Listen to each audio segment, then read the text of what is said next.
नमस्कार विद्यार्थी मित्रांनो, मी डॉक्टर संजय पगार, सहयोगी प्राध्यापक भूगोल विभाग.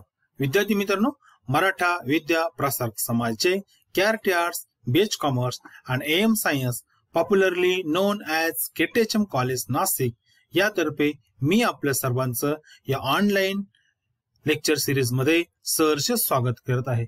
विद्यार्थी मित्रांनो, आपण SWBA या वर्गातील सेमिस्टर 3 यामध्ये जो कंपल्सरी पेपर आहे पर्यावरण जाणीव जागृती म्हणजेच a course in environment awareness यातील प्रकरण क्रमांक 2 नैसर्गिक साधन संपदा म्हणजेच नॅचरल रिसोर्सेस या संदर्भात चर्चा करत आहोत. विद्यार्थी मित्रांनो, आपण या प्रकरणामधील दुसरी जी महत्वाची साधन संपदा आहे ती म्हणजे जलसंपदा या संदर्भामध्ये चर्चा करत आहोत. विद्यार्थी मित्रांनो, माझं हे या विषयाचं व्याख्यान क्रमांक 9 आहे आणि यामध्ये आपण नैसर्गिक साधन संपदेतील जी प्रमुख साधन संपदा आहे जलसंपदा या संदर्भात चर्चा करतो. यामध्ये विशेषतः आपण जलसंवर्धन म्हणजेच वॉटर कन्झर्वेशन या संदर्भात आज चर्चा करणार आहोत. विद्यार्थी मित्रांनो, या पूर्वीच्या तासाला आपण जलसंपदा या संदर्भातील काही गोष्टी आपण बघितल्या. विद्यार्थी मित्रांनो, आपल्याला सर्वांना माहिती आहे स्वातंत्र्य प्राप्तीपासून देशाच्या लोकसंख्येमध्ये 4 पटीने वाढ झाली. विद्यार्थी मित्रांनो, आज भारताची लोकसंख्या 135 कोटी पेक्षा अधिक झाली आहे. परंतु विद्यार्थी मित्रांनो, जगात पाण्याचा वापर सर्वीकडे मोठ्या प्रमाणात वाढत आहे आणि जर आपण बघितला भारताचा जर विचार केला तर भारतामध्ये सर्वसाधारणपणे दर माणशी पाण्याचा वापर ग्रामीण भागामध्ये सुमारे 75 लिटर तर शहरी भागामध्ये तो 135 लिटर इतका वाढलेला आहे. पण विद्यार्थी मित्रांनो, दुसऱ्या बाजूला जर आपण विचार केला तर मात्र जलचक्रामुळे जे पाणी आपल्याला उपलब्ध होतं पृथ्वीच्या पृष्ठभागावर किंवा आपल्याला या संपूर्ण जगामध्ये जे पाणी उपलब्ध होतं त्यामध्ये फारसा बदल झाला नाही. एक फक्त बदल झालाय, तो म्हणजे काय, पाणी पडण्याचं जे प्रमाण आहे त्याची इंटेन्सिटी जी आहे ती कमी जास्त झाली आहे. परंतु जर आपण ॲन्युअल ॲव्हरेज पाहिलं तर विद्यार्थी मित्रांनो, पाणी जे आपल्याला मिळतं पृथ्वीच्या पृष्ठभागावर पडतं त्यामध्ये फारसा बदल झालाय. म्हणजे बघा, या ठिकाणी लक्षात घ्या, एकीकडे लोकसंख्या प्रचंड वाढत आहे, पाण्याची मागणी वाढत आहे, दुसऱ्या बाजूला मात्र पाणी जे उपलब्ध आहे ते मात्र त्यात काही वाढ होत नाही, उलट आहे ते पाणी प्रदूषित होत आहे. आणि आपल्याला माहिती आहे, आपण यावर चर्चा केली की फक्त पृथ्वीच्या पृष्ठभागावर जे 0.62% जे गोड पाणी आहे त्यामध्ये आपल्या गरजा पूर्ण करायचा आहे. आणि म्हणून हा संपूर्ण विचार केला तर विद्यार्थी मित्रांनो, पाण्याची एकीकडे मागणी वाढत आहे, दुसरीकडे पाणी मात्र कमी पडत आहे. त्यामुळं अलीकडच्या काळामध्ये जर आपण भारतातच नव्हे, महाराष्ट्रातच नव्हे तर जगातील सर्वीकडे, दक्षिण आफ्रिका असेल, आशियातील इतर देश असेल, या सर्वीकडे इव्हन काही विकसित देशामध्ये सुद्धा पाण्याची समस्या जाणवत आहे. आणि म्हणून विद्यार्थी मित्रांनो, या वेळेला आपल्याला पाणी जे आहे पाणी अत्यंत काळजीपूर्वक वापरणं गरज आहे. विद्यार्थी मित्रांनो, मी आपल्याला या ठिकाणी गोष्ट सांगतो की युनिसेफ ही जी संस्था आहे यांनी अलीकडच्या काळामध्ये एक सर्वेक्षण जाहीर केलं आणि यामध्ये अत्यंत महत्वाचा निष्कर्ष भारताच्या संदर्भात सांगितला. तो म्हणजे महाराष्ट्र, गुजरात, तामिळनाडू, उत्तर प्रदेश हे जे राज्य आहे या राज्यामध्ये भविष्यामध्ये पाण्याची जी मागणी आहे आणि उपलब्ध जी पाणी आहे याचा मेळ न बसल्यामुळं याचा मेळ बसणार नाही आणि त्यामुळे या 4 राज्यामध्ये मोठ्या प्रमाणामध्ये पाण्याची टंचाई जाणवेल. म्हणून विद्यार्थी मित्रांनो, येता जो काळ आहे भविष्यामध्ये हा प्रश्न, पाण्याचा प्रश्न, पाण्याची टंचाई अधिक तीव्र होत आहे. मग अशा वेळेला आपल्याला जलसंवर्धन करणं आतापासून गरज आहे. आणि म्हणून विद्यार्थी मित्रांनो, असं म्हटलं जातं की जलसंवर्धन ही काळाची गरज आहे. आणि त्यासाठी आपल्याला ही प्रश्न का तयार झाला, अशी कोणती कारण आहे, त्यामुळं जलसंवर्धनाची आपल्याला गरज पडते. आणि जलसंवर्धन करायचंच असेल तर आपल्याला कोणकोणते उपाय करणं गरज आहे. विद्यार्थी मित्रांनो, सुरुवातीला आपण थोडीशी नजर टाकूया जलसंवर्धनाची आपल्याला गरज काय. पहिला जो मुद्दा आहे तो म्हणजे पाण्याची वाढती मागणी. दिवसेंदिवस लोकांचा राहणीमानाचा दर्जा सुधारत आहे, त्यामुळे काय झालंय, पाण्याची मागणी वाढत आहे. पाणी फक्त आपण वेगवेगळ्या माध्यमासाठी म्हणजे घरगुती वापरासाठी तर पाणी वापरतोच, मग त्या ठिकाणी औद्योगिकरण असेल, त्यानंतर शेतीचं असेल, जलपर्यटन असेल किंवा अशा अनेक ठिकाणी आपल्याला पाण्याचा वापर करावा लागतो. म्हणून एकीकडे लोकसंख्या वाढत आहे, पाण्याची मागणी वाढत आहे पण दुसरीकडे मात्र पाण्याची ज्या प्रमाणात लोकसंख्या वाढत आहे त्या प्रमाणामध्ये पाणी हे वाढत नाही. गोड्या पाण्याचा जो साठा आहे तो मात्र आहे तितकाच आहे. उलट प्रदूषणामुळे, जल प्रदूषणामुळे तो कमी होत आहे. आणि म्हणून विद्यार्थी मित्रांनो, ही पहिली कारण आहे, हा पहिली घटक आहे की ज्यामुळं आपल्याला जल संवर्धनाची गरज आहे. दुसरा महत्वाची गोष्ट म्हणजे भारताचा विचार केला किंवा तुम्ही आपल्या आजूबाजूला बघा, त्या ठिकाणी पाण्याचा मोठ्या प्रमाणात अपव्यय होत आहे. एका सर्वेक्षणामध्ये असं दिसून आलं की भारतामध्ये कपडे धुताना जवळपास 50 ते 80% पाणी वाया जातं, तर भांडे धुताना हे पाणी 50 ते 60% वाया जातं. म्हणजे याचा अर्थ काय, आपण प्रमाणापेक्षा अधिक पाणी वापरतो आणि त्यामुळं ही पाण्याची मागणी वाढत आहे आणि पाण्याची टंचाई तयार होत आहे. विद्यार्थी मित्रांनो, आणखी एक महत्वाची गोष्ट या ठिकाणी सांगतो की भारतामध्ये आजही अनेक राज्यांमध्ये पारंपरिक पद्धतीने पाणी दिलं जातं शेतीला, शेतातील पिकांना. त्याला म्हणतात मोकाट आणि उपसा पद्धत. याच्यामुळे काय होतं, मोठ्या प्रमाणामध्ये पाणी हे वाया जातं. मग बाष्पीभवनाद्वारे असेल किंवा पाणी जमिनीत मुरणे, झिरपणे असेल, यामुळे जवळपास विद्यार्थी मित्रांनो 30% पाण्याचा अपव्यय होतो. म्हणून विद्यार्थी मित्रांनो, यामुळं शेतीला आपल्याला जास्त पाणी लागतं. त्यानंतर तिसरा महत्वाचा घटक आहे सामाजिक शिस्तीचा अभाव. विशेषतः विद्यार्थी मित्रांनो, आपण आपली मानवी वृत्ती बघा, त्या ठिकाणी भारतामध्ये विशेषतः ही गोष्ट आपल्याला जाणवते की आपण घरामध्ये काही वेळेला पाणी किंवा कोणतेही घटक काळजीपूर्वक करतो, पण ज्या वेळेला आपण सार्वजनिक ठिकाणी जातो, त्या ठिकाणी समाजाच्या मालकीची मालमत्ता असते, त्या ठिकाणी विद्यार्थी मित्रांनो आपण फारशी काळजी घेत नाही. जर तुम्ही ग्रामीण भागामध्ये बघितलं की अनेक ठिकाणी ग्रामपंचायतीने छान प्रकारे नळ बसवले आहेत, परंतु त्याला तोट्या सुद्धा आहेत.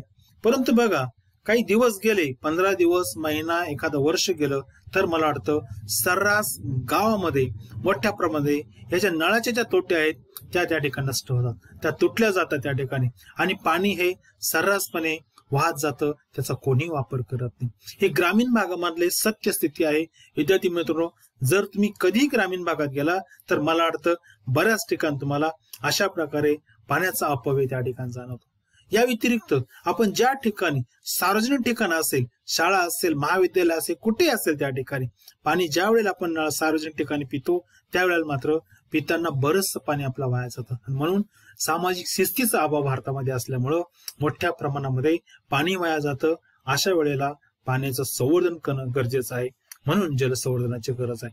विद्यार्थी मित्रांनो, आणखी एक महत्वाची गोष्ट, जर तुम्ही मागील काही वर्षाचा जो पाऊस पडतो त्याचा जर सांख्यिकी माहिती जर तुम्ही त्याच्यावर नजर फिरवली तर आपल्याला असं लक्षात येईल की पाण्याचं जे सातत्य आहे, पाऊस पडण्याचं जे प्रमाण आहे, ते विद्यार्थी मित्रांनो कमी जास्त झाले आहेत. पूर्वी बघा, पावसामुळे पाणी जवळपास 50 ते 60 दिवस पडत होतं. आता अलीकडच्या काळामध्ये कदाचित पाऊस तितकाच पडत असेल, परंतु त्याची इंटेन्सिटी मात्र बदलते. कधी कधी 1-2 दिवसामध्ये प्रचंड पाऊस पडतो आणि नंतर 15-15 दिवस, महिनाभर पाऊस पडत नाही. म्हणजे पाण्याचं सातत्य राहिलं नाही, पावसाचं सातत्य राहिलं नाही. विशेषतः मी महाराष्ट्राबद्दल बोलतो.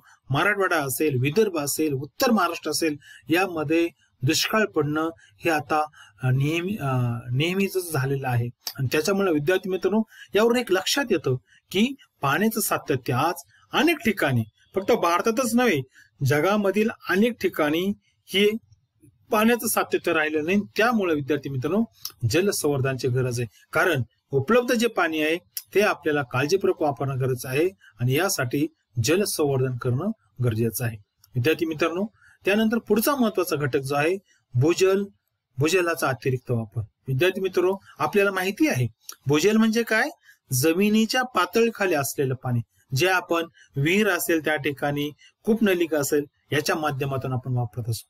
परंतु विद्यार्थी मित्रांनो, अलीकडच्या काळामध्ये फक्त शेतीसाठीच नाही, पिण्यासाठीच नाही, तर मोठ्या प्रमाणामध्ये उद्योगधंद्यासाठी भूजल पाणी हे वापरलं जातं. आणि त्यामुळे विद्यार्थी मित्रांनो, भूजल पातळी दिवसेंदिवस खाली जात आहे. पूर्वीच्या काळी असं म्हटलं जायचं की पाणी जे आहे विहिरीला सहज लागत होतं, साधारणपणे 50 फुटाच्या आसपास पाणी लागत होतं. पण आज मात्र अनेक ठिकाणी ही भूजल पातळी विद्यार्थी मित्रांनो 350 ते 400 फुटापर्यंत पोहोचले. याचं कारण का, की पाण्याचं पुनर्भरण होत नाही.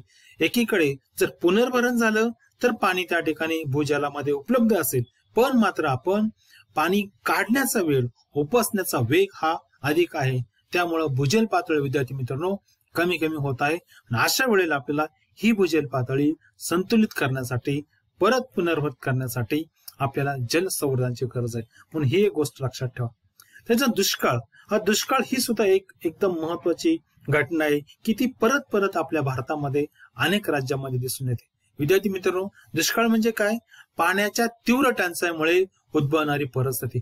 ज्या वेळेला पाऊस कमी पडतो अशा वेळेला विद्यार्थी मित्रांनो आपल्याकडे म्हणजे भारतामध्ये विशेषतः मी सांगेल महाराष्ट्र असेल, कर्नाटक असेल, त्या ठिकाणी तामिळनाडूचा काही भाग असेल, या ठिकाणी दुष्काळ हा नेहमीचा पडतो. आणि महाराष्ट्राबद्दलच बोलायचं झालं, मी परत एकदा सांगतो, मराठवाडा असेल, विदर्भ असेल, उत्तर महाराष्ट्र असेल, या ठिकाणी ही तीव्रता अधिक आहे. म्हणून अशा वेळेला ज्या वेळेला पाणी उपलब्ध होईल त्या वेळेला आपल्याला हे पाणी जतन करणं गरजेचं आहे, संवर्धन करण्याचं गरज आहे. आणि ज्या वेळेला दुष्काळ पडेल अशा वेळेला जर आपण हे पाणी वापरलं तर विद्यार्थी मित्रांनो ही गरज त्या ठिकाणी आपल्याला निर्माण झाली आहे. म्हणून दुष्काळ हे एक महत्वाचं कारण आहे की ज्यामुळे आपल्याला जल संवर्धन करणं गरजेचं आहे. नियोजनाचा अभाव भारताच्या बाबतीमध्ये हा घटक तीव्रतेने जाणवतो. विद्यार्थी मित्रांनो, भारतामध्ये मोठ्या प्रमाणामध्ये नियोजन केलं जातं पण त्याची अंमलबजावणी होत नाही. आपलं नियोजन कागदावरच राहतं आणि त्याच्यामुळं पाण्याच्या बाबतीतही असंच होतं की आपण बऱ्याच वेळेला ज्या वेळेला धरणामध्ये पाणी असतं त्यावेळेला नियोजन केलं जातं पण त्याची अंमलबजावणी मात्र पुढे होत नाही. आणि त्याच्यामुळं नियोजनाचा अभाव हे एक महत्वाचं कारण असतं. त्याची अंमलबजावणी असेल किंवा ते जे आपण सत्यामध्ये जे कागदपत्रावर आपण आणलंय, जे कागदावर आणलेलं आहे ते नियोजन प्रत्यक्षात होत नाही. आणि यामुळे आपल्याला हे करणं गरजेचं आहे. पाणी संवर्धन करण्यासाठी असं नियोजनाचा अभाव जो आहे यामुळे आपल्याला ही गरज आहे. म्हणून हा एक महत्वाचा घटक आहे. त्यानंतर गाळ विस्तार. आता विद्यार्थी मित्रांनो, मी तुम्हाला या ठिकाणी सांगतो की मेरी ही जी संस्था आहे भारतामध्ये, महाराष्ट्रामध्ये, या महाराष्ट्रामध्ये मेरी बऱ्याच वेळेला ही जी धरणं आहेत या धरणांच्या संदर्भात सर्वेक्षण करत जाते. अलीकडच्या काळामध्ये मेरी या संस्थेने एक सर्वेक्षण केलं की त्यांच्या पाहणीमध्ये की धरणामध्ये किती टक्के गाळ साठलाय. तर विद्यार्थी मित्रांनो, कदाचित आपला विश्वास बसणार नाही पण महाराष्ट्रामध्ये जी धरणं आहेत ती धरणं 5% तर 20% गाळाने भरले आहे. त्यामध्ये गंगापूर धरण असेल, जायकवाडी धरण असेल, कोयना धरण असेल, ही सर्व धरणं, लहान मोठी धरणं जी आहेत मोठ्या प्रमाणामध्ये गाळाने भरले आहेत. यामुळे काय होतं की पाणी साठवून ठेवण्याची क्षमता असते तिथं गाळ असल्यामुळं ती क्षमता कमी होते. कारण अशा वेळेला काय होतं, मी तुम्हाला एक उदाहरण सांगतो त्या ठिकाणी की आपल्याकडे नांदूर मधमेश्वर धरण आहे. त्या धरणाच्या जवळ जर तुम्ही गेला तर विद्यार्थी मित्रांनो तुम्हाला आजही दिसेल की मोठ्या प्रमाणामध्ये त्या ठिकाणी गाळ साठला आहे. आणि त्यामुळं गाळयुक्त धरणामुळे, धरणात गाळ साठल्यामुळे त्या धरणाची साठवण क्षमता कमी झाली आहे. त्यामुळं त्यामध्ये कमी पाणी उपलब्ध होतं आणि यातूनच पाणी टंचाई तयार होते. म्हणून विद्यार्थी मित्रांनो हे एक महत्वाचं कारण आहे की यामुळे आपल्याला जलसंवर्धनाची गरज आहे. त्यानंतर जल प्रदूषण हे सर्वात महत्वाचं कारण आहे. मला वाटतं मागील तासाला आपण यावर चर्चा केली आहे. परत एकदा सांगतो की जल प्रदूषण जे आहे, जल प्रदूषण म्हणजे काय की जे पाण्याचे स्रोत आहे, म्हणजे त्यात नदी असेल, तलाव असेल, विहीर असेल किंवा तळं असेल, जलाशय असेल, कोणतंही गोड्या पाण्याचं जे जलाशय आहे ते मानवी कृतीमुळे म्हणा किंवा नैसर्गिक कारणामुळे तेथील पाणी प्रदूषित होतं आणि जल प्रदूषण होतं. यामुळे काय होतं की आपल्याला जे पाणी वापरणं योग्य होतं पण ते प्रदूषण झाल्यामुळं ते पाणी आपल्याला वापरण्यास उपलब्ध होत नाही. जर आपण वापरलं तर त्याचा साईड इफेक्ट आपल्या आरोग्यावर होतो, इतर पशु असेल, पक्षी असेल, पर्यावरणावर होत असतो, जल परिसंस्थेवर होत असतो. आणि त्यामुळे विद्यार्थी मित्रांनो ज्या ज्या ठिकाणी जल प्रदूषण होतं त्या ठिकाणी ते पाणी आपल्याला वापरासाठी उपयुक्त ठरत नाही. आपण त्याचा वापर कमी करतो आणि त्याच्यातूनच पाणी टंचाई तयार होत असते. म्हणून हे एक महत्वाचं कारण आहे. मग अशा वेळेला विद्यार्थी मित्रांनो आपल्याला जलसंवर्धन करायचं. चला तर मग आता जलसंवर्धन म्हणजे काय त्याचा अर्थ आपण बघूया. आता विद्यार्थी मित्रांनो की जर तुम्ही शब्दाचा अर्थ बघितला जल आणि संवर्धन, जर आपण शब्दाचा अर्थ बघितला तर आपल्याला सहज सांगता येईल जल म्हणजे पाणी, संवर्धन म्हणजे त्याचं संरक्षण करणं. संवर्धन याचा अर्थ संरक्षण करणं म्हणजे काय, काळजीपूर्वक वापरणं हा होतो. म्हणजे पाण्याचं संरक्षण करणं, पाण्याचं संवर्धन करणं म्हणजे जल संवर्धन. तर आपण आता याच्या काही व्याख्या बघूया. त्या ठिकाणी पहिली व्याख्या बघूया की जी व्याख्या मराठी विश्वकोश यामध्ये दिली. व्याख्या अत्यंत सोपी आहे, 2च वळीची आहे. फक्त तुम्ही काळजीपूर्वक समजून घ्या. बघा, जल संधारण, संधारण म्हणजे संवर्धन, वॉटर कॉन्झर्वेशन. बघा, उपलब्ध साधन संपत्तीचे संरक्षण, संवर्धन व विकास आणि तिचे उपयुक्ततापूर्व व फायदेशीर व्यवस्थापन म्हणजे जलसंवर्धन. विद्यार्थी मित्रांनो, यातील प्रत्येक शब्द आपण समजून घ्या. बघा, जलसंपत्ती म्हणजेच नैसर्गिक साधन संपत्ती आपण जल म्हणतो. संरक्षण करणं, संरक्षण करणं म्हणजे काय, की ते वाया जाणार नाही, त्याला जास्त हानी पोहोचणार नाही, त्याची काळजी घेणं. संवर्धन करणं म्हणजे काय, त्याचं काळजीपूर्वक त्या ठिकाणी संवर्धन करायचं, की त्याच्यामध्ये कोणत्याही प्रकारचं त्याची म्हणजे ते नष्ट होऊ नये, त्या ठिकाणी त्याच्यामध्ये काहीतरी प्रदूषित होऊ नये, त्या ठिकाणी त्याचा अपयोग होऊ नये, यासाठी त्याचं संवर्धन करणं. आणि विकास, विकास म्हणजे काय आहे, जे उपलब्ध पाणी आहे ते अधिक प्रमाणामध्ये योग्य प्रमाणात वापरणं.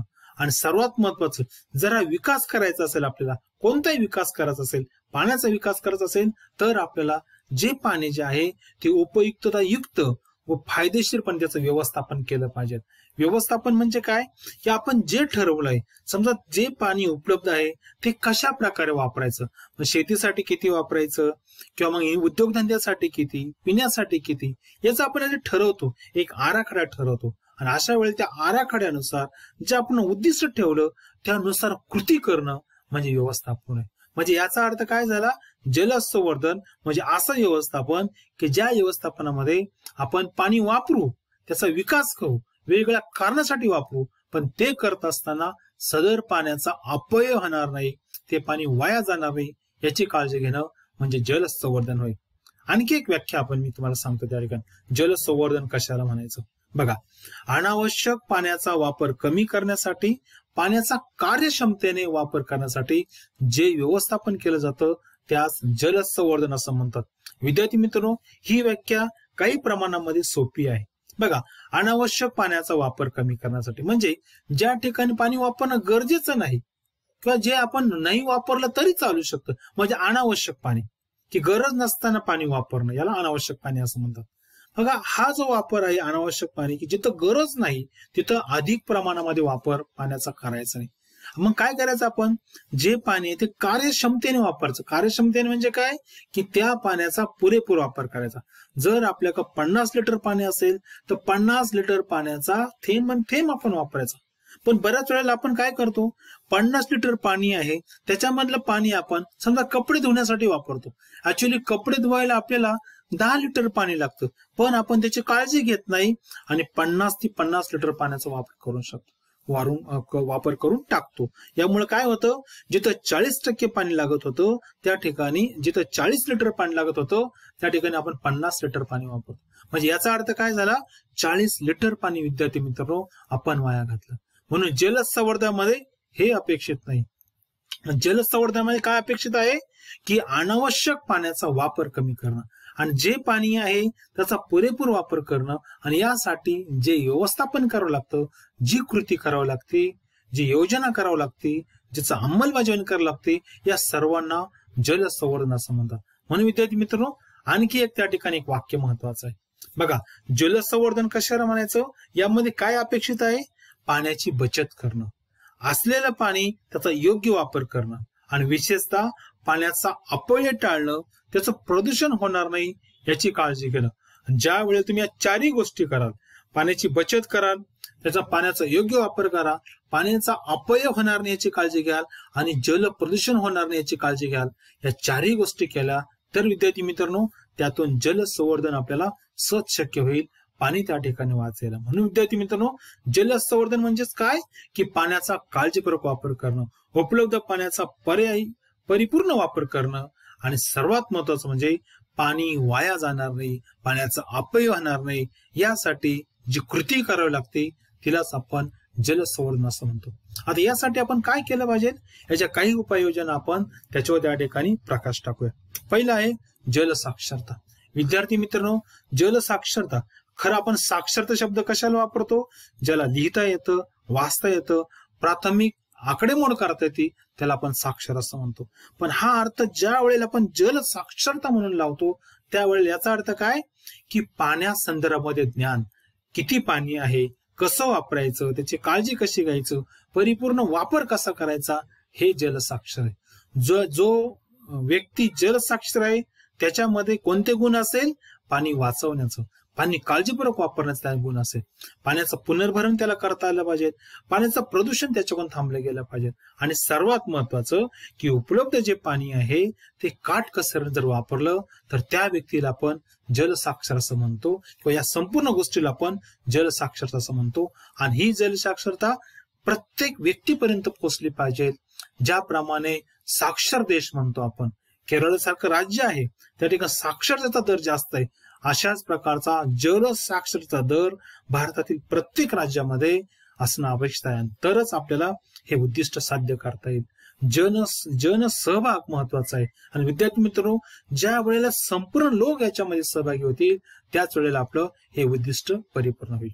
दुसरं महत्वाचं वैशिष्ट्य म्हणजे उपाय म्हणजे की पाण्याचा काटेकोरपणे वापर करता आला पाहिजे। विद्यार्थी मित्रांनो असं म्हटलं जाते पाणी वाचवाल तर वाचाल, म्हणजे याचा अर्थ काय? जर तुम्ही काळजीपूर्वक पाणी वापराल, पाणी काटेकोरपणे वापराल तरच विद्यार्थी मित्रांनो आपल्याला भविष्यामध्ये पाणी टंचाई जाणवणार नाही। उपलब्ध पाणी आपण काटकसरीने वापरणं गरजेचं आहे, हे सर्वात महत्वाचं उद्दिष्ट आहे। त्याच्यानंतर पाणी अडवा पाणी जिरवा। विद्यार्थी मित्रांनो जगामध्ये ज्या ज्या ठिकाणी जल संवर्धन केलं गेलं ते यशस्वी झालं, पाण्याचा काळजीपूर्वक वापर केला गेला किंवा पाणी काळजीपूर्वक त्या ठिकाणी एक साधन संपदा म्हणून वापर करण्यात आला, यामध्ये सर्वात महत्वाचा मंत्र पाणी अडवा पाणी जिरवा। विद्यार्थी मित्रांनो अण्णा हजारे यांनी जे राळेगण शिंदेला केलं, किंवा पोपटराव पवार यांनी हिवरे बाजारात केलं, किंवा भारतामध्ये किंवा अनेक राज्यांमध्ये ज्या गोष्टी केल्या लोकांनी यशस्वी केल्या, पाण्याच्या बाबतीमध्ये चांगलं नियोजन केलं, याचं एकमेव कारण म्हणजे त्यांनी पाणी अडवलं, पाणी जिरवलं। आणि जर आपलं सक्सेस झालं, ही योजना जर सक्सेस झाली तर विद्यार्थी मित्रांनो आपल्याला हे करावं लागेल। पण यासाठी काय गरजेचं आहे की हे करण्यासाठी विद्यार्थी मित्रांनो पाणलोट क्षेत्र आपल्याला ही संकल्पना कळायला पाहिजे की पाणलोट क्षेत्र ज्या ठिकाणी असेल त्या ठिकाणी आपण छोटे नाले, तलाव, बंधारे, गाव तिथं तळे याप्रमाणे आपण पाणी अडवलं पाहिजे, पाणी जिरवलं पाहिजे। जर हे केलं तरच विद्यार्थी मित्रांनो आपल्याला पाण्याचा वापर काळजीपूर्वक करता येईल। जितकं पाणी तुम्ही त्या अडवाल जितकं पाणी जमिनीमध्ये बुरेल, मग तलाव असेल तलावामध्ये त्या ठिकाणी ते झिरपेल, मग तलावा शेजारी जर आपण विहिरी खोदल्या तर नक्कीच ते झिरपलेलं पाणी, मुरलेलं पाणी त्या विहिरीला लागेल, आणि ते जिरलेलं पाणी आपल्याला त्यातून जल पातळी वाढेल, त्या ठिकाणी भूजल पातळी वाढेल आणि आपल्याला सहज पाणी उपलब्ध होईल। पण यासाठी आपल्याला पाणी अडवावं लागेल, पाणी जिरवावं लागेल, आणि यासाठी सामुदायिक जबाबदारी आहे, ही प्रत्येकाची जबाबदारी आहे। ज्या वेळेला आपण हे संपूर्ण काम एकत्रितपणे करू त्यावेळेला ते शक्य होईल। पण हे सुद्धा महत्वाचं आहे विद्यार्थी मित्रांनो। त्याच्यानंतर पुढचं महत्वाचं आधुनिक सिंचन पद्धती। विद्यार्थी मित्रांनो आपल्याकडे आजही मोठ्या प्रमाणामध्ये शेतीसाठी पाणी वापरलं जातं, पण यासाठी ज्या जुन्या पद्धती वापरल्या जातात, पाट पद्धत असेल, उपसा पद्धत असेल, यामुळे मोठ्या प्रमाणामध्ये पाणी वाया जातं। पण त्याच्यातले काही बाष्पीभवन होतं, काही पाणी जमिनीमध्ये मुरतं, किंवा बऱ्याच वेळेला पाणी आपण वाफ्यांमध्ये देतो, ओव्हरफ्लो होतं त्या ठिकाणी। मग अशा वेळेला आपल्याला ज्या आधुनिक जलसिंचनच्या पद्धती आहे, जलसिंचन म्हणजे काय विद्यार्थी मित्रांनो, तर आपण ज्या वेळेला पिकांना कृत्रिम प्रकारे त्या ठिकाणी आर्टिफिशियली पाणी पुरवतो तेव्हा त्याला जलसिंचन असं म्हणतात। यासाठी आधुनिक काळामध्ये ठिबक सिंचन आणि तुषार सिंचन या दोन जलसिंचन पद्धती महत्वाच्या आहेत। या बघा या ठिकाणी या चित्रामध्ये या फोटोमध्ये दाखवल्यात, अशा प्रकारे आपल्याला पाणी बचत करण्यासाठी ठिबक सिंचन, तुषार सिंचन याचा वापर करावा लागेल। इस्रायल सारख्या देशानं हे महत्व आपल्याला सांगितलंय, म्हणून आपण सुद्धा पाणी वाचवण्यासाठी पारंपरिक पद्धतीचा वापर न करता या आधुनिक पद्धतींचा वापर केला तर मला वाटतं आपल्याला ते सहज शक्य होईल त्या ठिकाणी। विद्यार्थी मित्रांनो वर्षा जलसिंचन म्हणजे रेन वॉटर हार्वेस्टिंग हे सुद्धा करणं गरजेचं आहे, कारण बऱ्याच वेळेला पडलेलं पाणी जर आपण अडवलं नाही तर ते नदी नाल्यांद्वारे सागराला जाऊन मिळतं आणि ते वाया जातं, आणि ते सागरात गेल्यावर ते खारं पाणी होतं, आपल्याला त्याचा वापर करता येत नाही। अशा वेळेला आपण जलसिंचन रेन हार्वेस्टिंग करणं गरजेचं आहे। रेन हार्वेस्टिंग म्हणजे काय, जे पावसाचं पाणी छतावर पडतं आपल्या गच्चीवर पडतं ते पाणी आपण सोर्स खड्ड्याद्वारे त्या ठिकाणी साठवलं पाहिजे आणि ते साठवलेलं पाणी विद्यार्थी मित्रांनो ते भूजलामध्ये झिरपेल त्या ठिकाणी, किंवा आपल्याला ते संचित केलेलं पाणी भविष्यामध्ये ज्या वेळेला दुष्काळ पडेल किंवा ज्या वेळेला आपल्याला पाण्याची गरज असेल त्यावेळेला वापरतील, म्हणून हे आपण करणं गरजेचं आहे. विशेषतः विद्यार्थी मित्रांनो, राजस्थान असेल, गुजरात असेल या राज्यामध्ये किंवा कर्नाटक सारख्या राज्यानं मात्र वर्षा जलसंचयन रेन वॉटर हार्वेस्टिंगद्वारे अत्यंत सफल काम केलं आहे, एकदम यशस्वी काम केलंय. त्यामुळे या राज्यांमध्ये काही प्रमाणामध्ये दुष्काळाची तीव्रता कमी झाली, म्हणून हे आपण सर्वीकडे करणं गरजेचं आहे. जल प्रदूषणावर नियंत्रण हे सुद्धा महत्वाचं आहे, कारण जल प्रदूषणावर जर नियंत्रण आणलं तरच विद्यार्थी मित्रांनो जे शुद्ध पाणी आहे जे आपण वापरू शकतो ते वापरू शकतो आपण, पण ते प्रदूषित होता कामा नये, ती काळजी आपण घेतली पाहिजे. म्हणून जल प्रदूषणावर नियंत्रण ठेवणं हे सोपं आहे की जे आपण गटार असेल किंवा मैला पाणी असेल, सांडपाणी असेल, उद्योगधंद्याचं पाणी असेल, कचरा असेल किंवा काय असेल, मल विसर्जन असेल, हे आपण जे गोड्या पाण्याच्या स्रोतांमध्ये विहीर असेल, नदी असेल, नाले असेल यामध्ये सोडतो, हे फक्त आपल्याला तिथं सोडायचं नाही, त्याच्यावर योग्य प्रकारे विल्हेवाट लावली पाहिजे, तरच आपल्याला जल प्रदूषण आपल्याला कमी करता येईल. आणि जर आपण जल प्रदूषण कमी केलं तर ते पाणी प्रदूषित होण्यापासून वाचेल आणि आपल्याला त्याचा वापर करता येईल, म्हणून हा सुद्धा उपाय महत्वाचा आहे. त्याच्यात सर्वात महत्वाचं यासाठी शासकीय पातळीवर म्हणजे आपल्याकडे 1974 मध्ये पाणी कायदा आहे, म्हणजे पाणी प्रदूषणाला अटकाव आणि नियंत्रण हा कायदा आहे. याची मात्र अंमलबजावणी जर आपण केली विद्यार्थी मित्रांनो तर मला वाटतं आपण या ठिकाणी यशस्वी होऊ. पण यासाठी सर्वांच्या सहकार्याची गरज आहे. आपण ही कायदे केले आहेत हे पाळणं गरजेचं आहे, तर मला वाटतं आपण काही प्रमाणामध्ये जल प्रदूषण कमी करू शकतो.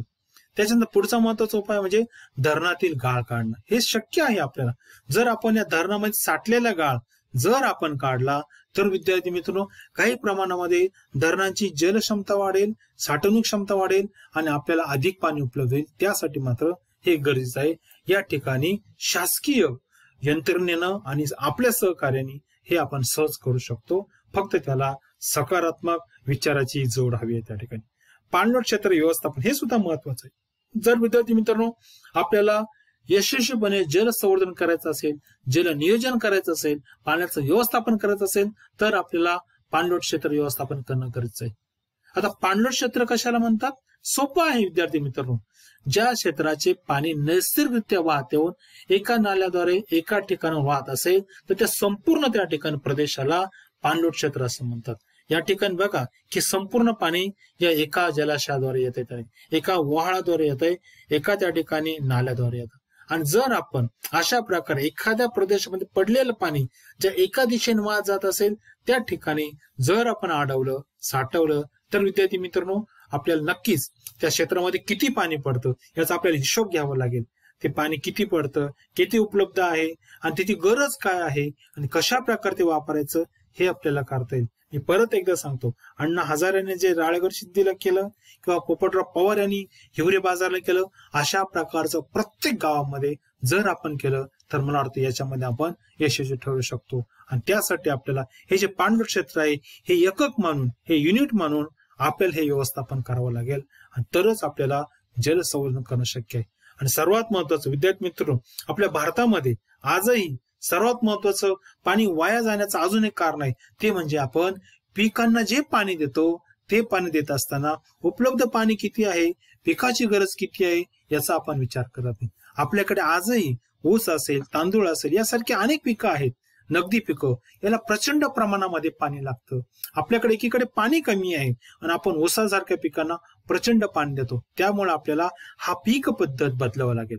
किती पाणी उपलब्ध आहे या थोडं कॅल्क्युलेशन करावं लागेल आणि उपलब्ध पाण्यामध्ये आपण कोणती पिकं घेऊ शकतो, ज्या पिकांना कमी पाणी लागतं अशी पिकं घेऊ शकतो.